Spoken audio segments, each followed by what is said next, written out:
கிணத்த காணும் படத்தின் அறிமுக விழாவிற்கு கலந்து கொள்ள வந்திருக்கும் பத்திரிகையாளர்களும் நண்பர்களையும் வணங்கி மகிழ்கிறேன். வசமால் பேசும்போது இந்த கிணத்த காணும் அப்படிங்கிற இந்த தலைப்பே ஒரு பொலிட்டிக்கல் ஸ்டேட்மெண்ட் ஆயிடுச்சு அப்படின்னு சொன்னார். வடிவேலு பேசின எல்லா வசனங்களும் தமிழ்நாட்டில் இன்றைக்கி ஒரு பொலிட்டிக்கல் ஸ்டேட்மெண்ட். வடிவேலுங்கிற ஒரு மனிதன் இல்லாமல் இன்றைக்கி தமிழ்நாடு விடிவதில்லை, தமிழ்நாடு முடிவதில்லை. எல்லாரும் ஏதாவது ஒரு வகையில், அது கோயம்புத்தூர்காரரோ விழுப்புரத்துக்காரரோ கன்னியாகுமரிக்காரரோ அவ்வளோ பேரும் வடிவேலுடைய மதுரை ஸ்லாங்கில் சொல்லவே இல்லை அப்படின்னு சொல்லாத நாளே கிடையாது. வடிவேலுடைய செய்தி எல்லாமே ஏன் பொலிட்டிக்கல் ஸ்டேட்மெண்ட் ஆகுது? வடிவேலு சொன்ன 2 வரி பூரா அப்படின்னா நீ பார்த்தீங்கன்னா சூரிய நாராயணன் அவர்கள் எழுதிய நோய்களின்றி வாழ முடியாதாங்கிற ஒரு புத்தகம் படிச்சுட்டு இருந்தான். அவர் நினச்சிருந்தார், அவர் டைட்டீஷியன், அவர் நினச்சிருந்தார். அந்த புத்தகத்தில் டொமேட்டோ எஃபெக்ட் அப்படின்னு ஒரு வார்த்தை இருக்குது. மருத்துவ உலகில் டொமேட்டோ எஃபெக்ட்ங்கிறது என்ன அப்படின்னா, அது மெடிக்கல் ஜர்னல்கள் எல்லாவற்றிலும் பயன்படுத்தப்படுற வார்த்தை. அதனால நம்மளை போல அவர்களுக்கு அந்த வார்த்தையினுடைய புழக்கம் தெரியாது, சொல்லாட்சி தெரியாது. எதுக்கு டொமேட்டோ எஃபெக்ட்னு மருத்துவ உலகம் சொல்லுது அப்படின்னா, நேரடியாக நிரூபிக்கப்பட்ட ஒன்றை ஒப்புக்கொள்ள மறுப்பது.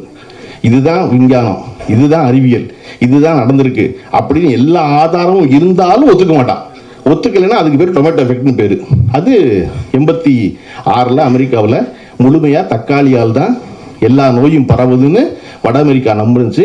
இல்லைன்னு மருத்துவ ரீதியாக நிரூபித்தாங்க. நிரூபித்த பிறகும் வட அமெரிக்காவில் இல்லை தக்காளி தான் காரணம் நான் நம்பிக்கிட்டே இருந்தேன். அதனால அதுக்கு பேர் டொமேட்டோ எஃபெக்ட். உறுதியாக நடக்கும் ஒன்று, உறுதியாக இருக்கும் ஒன்று, உறுதியான அறிவியல் ஒன்று, அதை ஒப்புக்கொள்ளாததுக்கு பேர் டொமேட்டோ எஃபெக்ட். அது எனக்கு இன்னைக்கு தெரியுது ஒரு டைட்டீஷியன் புத்தகம் படிக்கும்போது. ஆனால் வடிவேலுக்கு எப்போ தெரிஞ்சிருக்கு அப்படின்னா, எனக்கு வந்தால் ரத்தம், உனக்கு வந்தால் தக்காளி சட்னியாங்கிறது இருக்கு இல்லையா, அதுதான் டொமேட்டோ எஃபெக்ட். இல்லைனா நேரடியாக ரத்தம் வருது, தக்காளி சட்னியாங்கிற அப்படிங்கிறது டொமேட்டோ எஃபெக்ட். நேரடியாக ரத்தம் இருக்குது, ஆனால் நீ தக்காளி சட்னிம்பியா அப்படின்னு.